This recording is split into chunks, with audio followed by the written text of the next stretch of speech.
Hi everyone, how are you all? I hope you're all doing wonderful. Thank you for coming back again to my YouTube channel. In today's video, I wanted to talk about getting a job in aged care after your first placement. So I had a few people asking me this question: if you can get a job while you just completed first semester of your Diploma of Enrolled Nursing, and if you can, how can you get it? So I thought I will just cover some points according to my own experience in this video, and maybe my advices will help you as well to get your first job. So to start with, I remember when we were going to our first placement, and your first placement will be only in aged care. So when we were going to our first placement, our teachers and our TAFE facilitator used to remind us that take this opportunity as an interview for a job. Because if you have a goal to get a job after your first placement and gain that experience of being working as a carer or AAN during your Diploma of Enrolled Nursing, that would be a plus for you when you finish your studies, because you were gaining some experience while you were continuing your studies further on. So they told us, if you have that goal and you want to get a job, take it seriously and pretend like your 3 weeks of placement is basically like it's your interview with the employer where you're having your placement. What they mean by this: when you go to your placement, make sure that you look professional, you act professional. When you practice as a EN student, make sure that you practice in the scope of your practice, make sure that you practice safety, make sure that you follow policies and procedures established at the place where you have your placement in. Make sure that you ask questions from the other nurses to follow that safety practice as well. Make sure that you're gaining a good feedback as well by the way you talk, by the way you act, by the way you present yourself with the other colleagues, by the way you present yourself with your facilitator who will be with you on the placement as well. It is very important to get a good feedback if you want to get a job, whether at that place where you have in your placement, or if you would want to get a place in different aged care or in a different place as AAN or as carer. But I will touch on this a little bit later in this video. Now I just want to concentrate more on aged care itself. So we were reminded about that, okay? And also, if you don't want to get a job, you still have to be professional, you still have to be safe in your scope of practice and things like that, because again, when you go in your placements, you deal with real people and their families as well. So that's about feedback. Next, I wanted to talk about getting references from your facilitators. So towards the end of your placement, I would advise you to get the references from your facilitator who is with you at the placement, and also references from the facilitator of TAFE. That's the person who's sending all the students to placements. That person is responsible for you to have all your documents up to date, you know, if you have any issues in your placement and stuff like that. So you will have two facilitators, okay? Because your facilitator at TAFE will know and see you practicing, okay? So that person will know whether you were successful, whether you were safe practitioner, whether you were professional, you know, in terms of your communication with other colleagues, you know, with families of the residents, which people in aged care, and with you know, residents themselves as well. So that person will watch you and know whether you were successful in all of that or not. So when you getting a good feedback from your facilitator, it would be also good to get the reference from that person as well, because when you will be applying for the job, you will need at least 2 references, okay? So if you never had any experience in aged care or in healthcare field in general, okay, those 2 people can be great source of references for you. So, and they're really kind and, you know, like, okay to give you reference. So they can write something, you know, like they can write you a feedback about your performance during your placement, and you can add it to your resume if you want, or they can give you contact number that if your employer would want to call them, okay, they can talk to them and they can answer all the questions that employer will be asking about your performance during your placement. So yeah, so that would be for the references, okay. Next, you will need to work on your resume, okay. Try to finish your resume by the last week of your placement. Just make sure it's ready. It doesn't have to be something really fancy, just make a simple standard resume. But what I would advise you to include in it, include your skills that you gained through your placement, okay, include the tasks that you've done through your placement.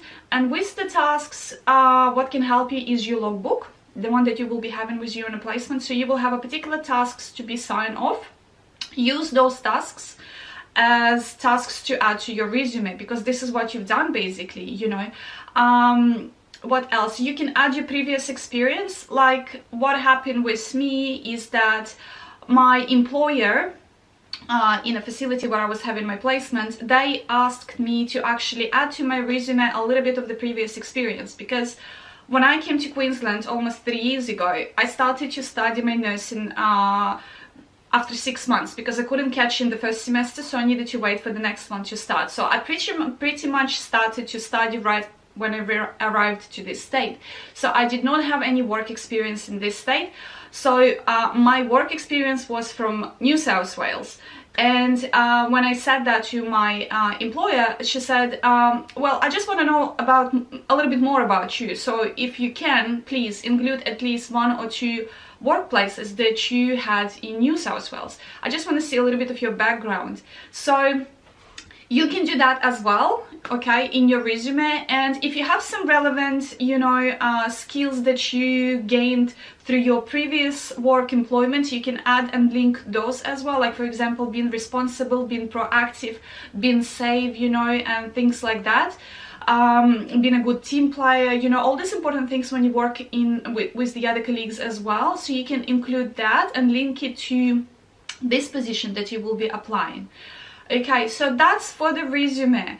What I would suggest you to do as well, in your last week, maybe like 2-3 days before your placement is over, just have a look if you can talk to your supervisor at work or to direct employer. It depends on the facility. You might have some management sitting only in the office who would be your main supervisors, but then the employer itself, like the director of the company, might be somewhere else or never be in the office at all. So just see who you can talk to in high management, you know, and just explain your reason that, just introduce yourself, say, I've been a student here, I'm about to finish my placement, this is my last week, and I would really, you know, would want to get an opportunity to actually get a placement, place here as a carer. And if they tell you who to talk to after that, you can ask, okay, what is the best time or day I can contact this person, or maybe talk to face to face, and just have a conversation about further employment. Usually what happened to me is that in a facility where I was having my placement, I had my supervisor that day in office, so the other girls, they just directed me to go and talk to that person. So when I went, I just had my face-to-face conversation, and I said that, yeah, like I introduced myself, and because they don't know all the students that come, like they have the list of the students, you know, and the dates when they start to finish placement, but they don't know you in face, like it's so many of us. So I introduced myself, I said I would like to have a job here, you know, and I said I really liked my placement here, you know, so what can I do to get a job? And then the person said to me, okay, I would like to see your resume, and this is when the person told me to include some of my previous experience in the resume as well. And they gave me email address, they just gave me a business card. And yeah, said once your resume is ready, please send it to us and we will contact you back.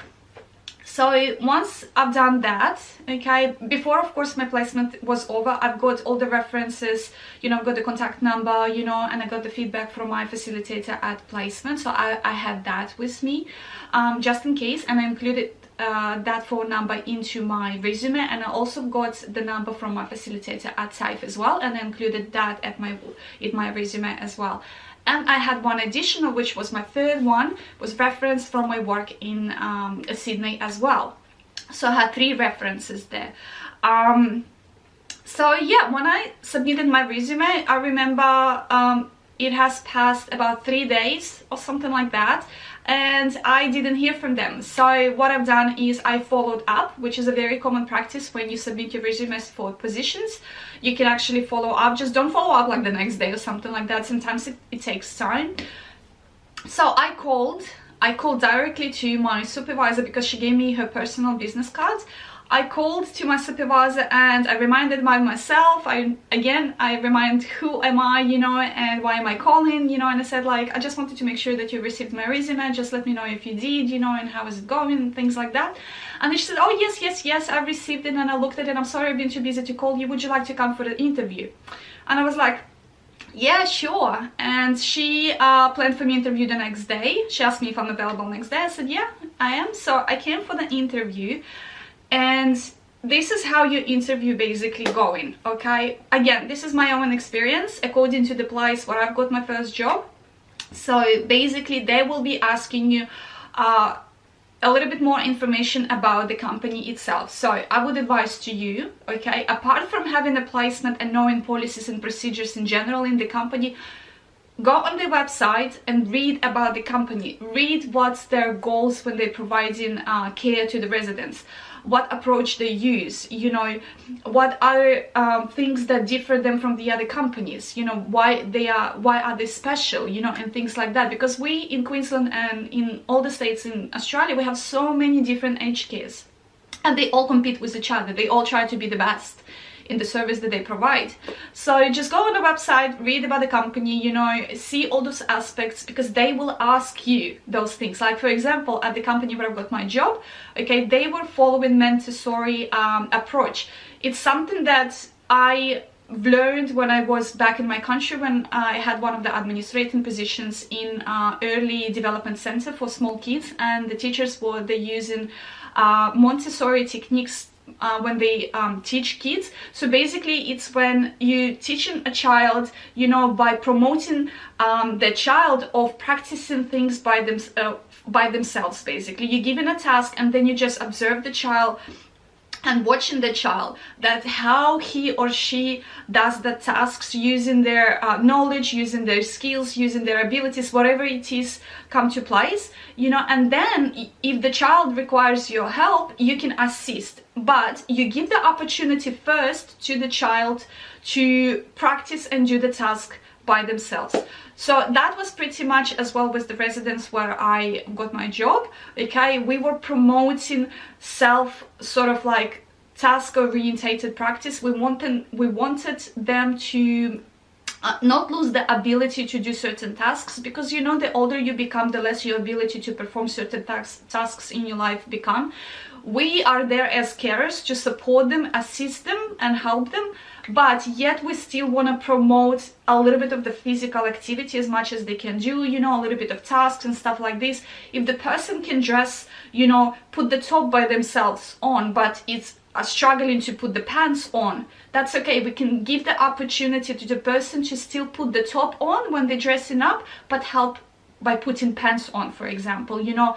Or we can help the person, for example, to wash their hair in a shower because they can't keep their hands up for too long, it's hurting the muscles, like, for example, or maybe they have problems with the joints in shoulders, but that person can freely brush their teeth by themselves. So we would promote them to do teeth care by themselves while we're standing beside them, but the hair routine and shower routine we can assist with. So this is pretty much was like concepts of Montessori techniques, you know. And it happened to me that I knew it from my previous experience, and I also read it on their website, so I knew sort of like what to expect and what they would be asking me. So I was prepared and I answered, you know, and I linked it to my previous job back in my country. So they were really happy to hear that I actually had experience with that, and that I understand their, you know, their approach as well, you know, that I was aware of it. I was not just blindly practicing there during my placement. I knew what I was doing, you know. So that was that. Then they will ask you some things that you would go through in your theory part during your first semester. Like for example, they will give you certain scenarios. What would happen, you know, what would you do if this and this would happen at your workplace with the resident or with the nurses, you know, or between your colleagues. So they will test you and ask you on certain aspects, you know, of your work, you know, and that would include not only for the cares and safety that you provide to the residents, but that would also include how you communicate and interact with your colleagues as well, you know. So you will need to be ready to answer those questions as well. They're not really hard. Like, my interview took about 40 minutes and I had 2 people interviewing me. Okay, that was my main supervisor and that was another one of the people working in management as well. Okay, so yeah, so it went well. I was very nervous, to be honest, even though I felt like I was prepared at some point, but yet, as any interview, you will feel nervous inside. Just try to stay calm as much as you can during your interview. Get yourself to look professional, try to talk professional as well, you know, and yeah, those are the basics when you do any interview for any positions. But yeah, in general it was all right, like it wasn't that hard. And then after the interview, I remember, I think the next day or 2 days after, they called me and they congratulated me of getting a position, and I was like, oh, thank you so much. I was so delightful, I was so excited to get the position, because I was one of those students who wanted to get the experience while I was still continuing to towards the end of my diploma, because some people say that you can get the experience, you know, while you're studying. That will actually put you up front when you will be applying for the positions after you finish your Diploma of Nursing, because you already have experience in healthcare field. You know how to communicate with colleagues, you know how to practice safe practice, you know, and things like that. So that will be a bonus. But some people say, like, it's okay, you can still get the job. Of course, everyone can get the job. It's just, I thought maybe if I will have this bonus, you know, in my resume, that will be easier for me, you know, to get the job after I finish my diploma, or even to proceed to EN position at the same workplace where you started as a carer as well. So it depends what your goals are. Okay, so that was about that. Where else can you work? So I've been asked only about aged care, but I just want to mention in this video that you can work basically in a community setting. So you can be a personal carer to one particular person, and you can drive the person to shopping, you can assist the person with daily cares at their home, you know, and your hours of care could be different all the time. You may not even work full day, you may be working only when the person requires you and things like that. Also, you can apply as AAN through the private agencies, okay, and they will be sending you through different hospitals. You can go through that pathway. I find that one is more beneficial in terms of gaining experience in hospital facilities, but in terms of time, it's a little bit hard, because they will give you opportunity to be sent to different hospitals. If you have enough of time to travel, you know, to different locations, and you're not afraid of being looking after different people all the time, if you're comfortable about that, you can go with that way, you know, you can follow that pathway. For me, it was more comfortable to stay in an aged care field, because this is where I had my placement. I got familiar with the residents, I've got familiar somehow with most of the colleagues, because when you have your placement, you will be sent through different units or through different households, depend how they call it. So you will have experience to work with so many different carers and with so many different nurses, you know, and you will have opportunity to meet so many different residents and their families as well. So when you familiarize yourself with all of that, for some people it becomes more easier to stay at that place and just continue. Some people can go to the other places, as I just mentioned, community centers, you know, personal care jobs, and ANs through the agencies in hospitals. Okay, your wages will be very similar throughout all these places. So I just want to talk about wages in aged care. I'm sure you're probably all wondering, how much will you get you know, as a still current student who did not finish Diploma of Enrolled Nursing yet. So basically, because when you start your Diploma of Enrolled Nursing, that's the whole course diploma. If you finished your first placement, you know, you technically can work as a carer, which will be similar to if someone would get certificate 3 in aged care. Okay, but the difference is you as an enrolled nursing student do not get that certificate in hand. When you apply for the position of a carer, you know, you will need to have that certificate to give it to your employer as a proof that you had your studies done and you completed it. You as an EN student won't have any document, because your document basically, which is your diploma, will come only in the end of your course, which is 18 months, you know, and you just done only first semester. So that will put you in a position when you will be offered to get the job as underqualified employer. What that means is that if a normal carer, for example, getting wage of $25 an hour, you will have about maybe 22.60, 22.90, depends on the wage regulations in Queensland, because sometimes it goes up, sometimes it goes down, you know. So you will have like few dollars less than qualified carer who has a certificate 3 in aged care. Okay, but if you apply for a position to be casual worker, that will boost your, let's say, basic wage to almost $27 an hour, because you will have carer load, because you will have casual load on it, which I think was 25% or 17 or something. I can't remember now for sure, something like that. But I remember that my basic salary, like my basic wage per hour, was $27. Okay, and then on the top of that, you will have the loads of AM shift. AM shift will be 27. You will have the load of PM shift. You will have the load on the top of it if you do your night shift. You will have another load on it if you do your shift on Saturday. It has a different load for AM, for PM, and for the night. Again, different loads. And then you will have again different load if you do your shift on Sunday, and again morning, PM, and night. There will be like different sort of like loads. So in general, if it's PM load from Monday to Friday, it would be about $31 per hour. If it's Saturday, it will be PM shifts about 38. And on Sundays, if it's PM shifts, it would be about $41 per hour. If you do night, I believe, I never done nights, like I don't do nights at all, not even now, I never do nights. I think it's 44.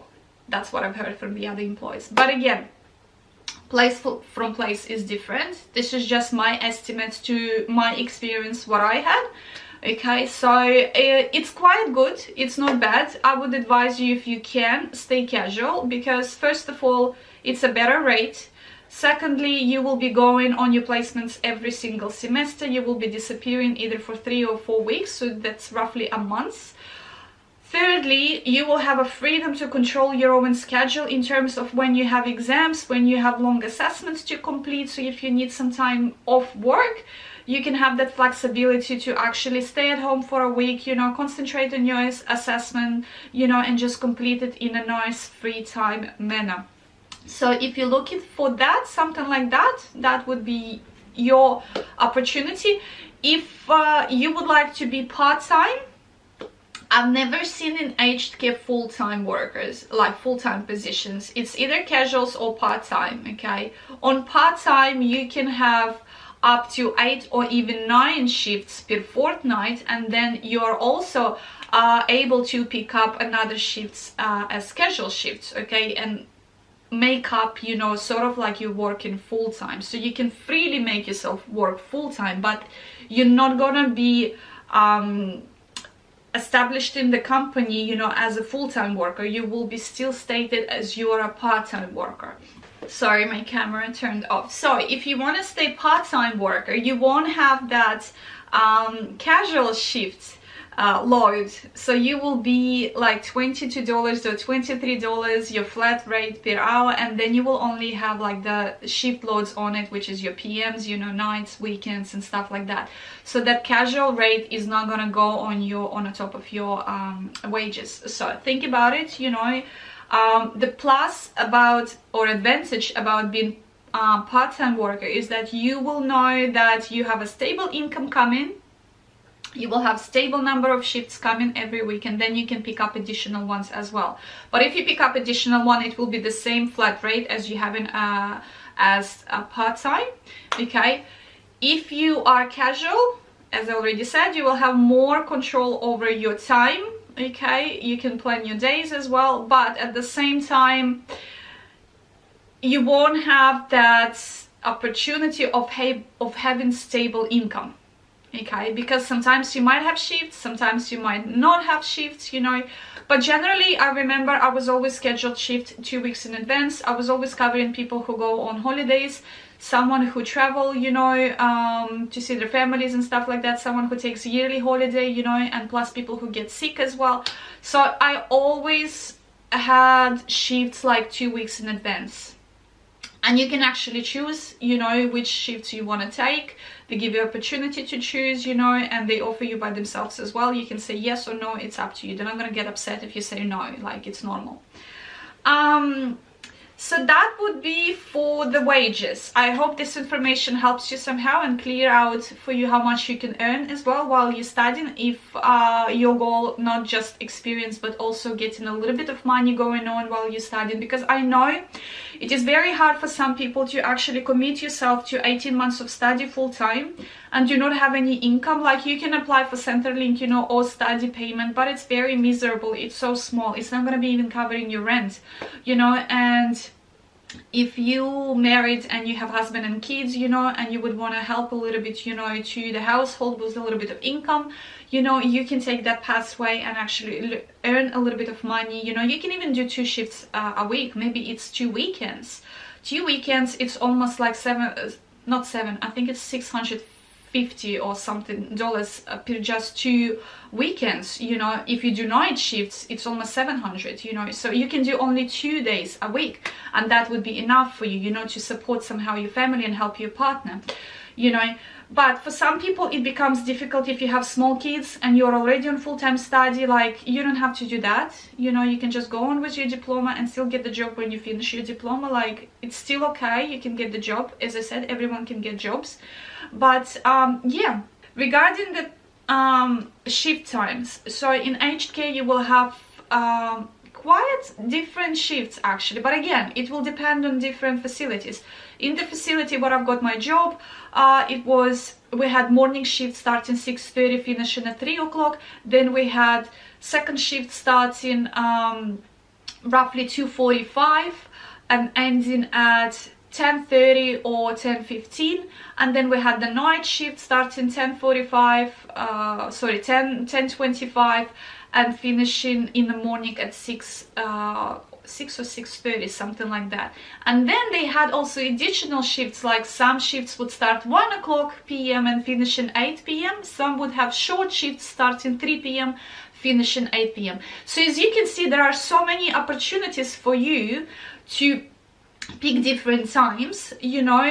If you have certain commitments in your life, if you have smaller kids, you know, and stuff like that. So there are ways that you can adjust yourself to different time shifts, you know, and still get the job, and, you know, like, and put it into your life routine. So yeah, like, it's so much of flexibility. But again, each facility is different, so I'm just talking about the facility where I've got my job, so that's my own experience.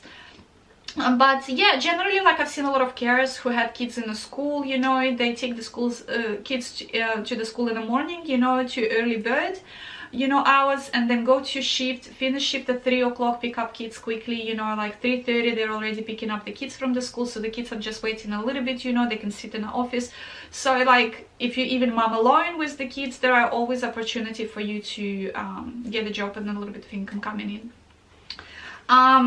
When you get the job, you will have a lot of training. Like, yes, you have to consider that you will be studying, you still have your studying going on, you know, you're a still full-time student, but at your work, when you will be working as a carer, you will have face-to-face training in the facility, like a practical trainings, and you will have theory training. So they have like their own portal where you will need to undergo certain training. That could be manual handling, you know, fire safety, elderly abuse, infection control, food handling, you know, precautions or safety techniques and stuff like this. Every year there will be new trainings and updated trainings that you will need to undergo, and you will need to submit your results or certificates to your management. And along with that, you will have practical fire safety, manual handling training as well. You will have continent AIDS training. You will have, what else? Diabetes training, stomach care management training, like all these sorts of things. And you will have different representatives coming to the facilities and providing training to you as well. The biggest one is dementia, which goes for 3 days. It's such an interesting training. I advise you to take it, even though you've been studying dementia in your EN diploma course. Still, I remember when I got my job, we had 3 days training, full on, organized by Dementia Australia organization or Queensland, something like that. The representatives came to us, and it was such an amazing, interesting training. Just help you to understand how people with dementia see the world, you know, so you can understand when you provide the cares to them, you know, and things like that, so you can understand why they act in that way. So yeah, that was really interesting. So if you have opportunity, please attend those, because it will be beneficial for you. Still, you have to think about, now you will work as a carer, you know, and that's your training for that position. You're still responsible for that position. Now it's your work. You're responsible for cares that you provide to real people. So any training that comes along at your work, take it, because that will be now for your job. Don't just think that it will benefit me only because I'm EN student and I'm studying, you know. No, that will be particular for your job, because now you're responsible, you know, you're a healthcare professional that working now in a field with real people. So that would be it. What else I wanted to mention? I think that would be it pretty much. Yeah, I don't know what else to tell you regarding your work. I think I covered most of the topics that I wanted to talk about, and most of the tips and tricks according to my experience. Yeah, if you have any questions, you can leave them in the comments below. Maybe I have forgotten something, I'm not sure. Like, I was talking so quickly trying to make this video not too long, because I hate people watching long videos, and every time I try to make videos short, like it goes for 30 minutes, especially when it comes to nursing series. And it's just like I'm trying to deliver all the information that I want to share with you, you know, and it just goes forever. So yeah, if you have any questions though, if I've forgotten something, please leave them in the comment section below and I will answer them, you know. But in general, this is my experience, okay? And yeah, I hope you will get your first job as well. It's exciting opportunity, like really guys, it is exciting. And you know, you will be rewarded for your job, not only financially, but also, you know, you will enjoy like looking after someone, you know, helping someone, you know, who need that help, you know, people saying thank you to you, you know. It's just, in the end of the day, when you done your part and you see appreciation in people's eyes, you know, and you feel good, you know, about helping people. This is what nursing about. You just assist people, you help people, you know, you look after people, and it's very rewarding profession, you know. It's just, yeah, you feel like your day didn't go for nothing, you know, like you made a difference in someone else's life. That's what it's all about. So yeah, so I hope you will enjoy your first job, and I wish you all the best. Thank you for watching this video, and I'll see you in my next ones. Bye.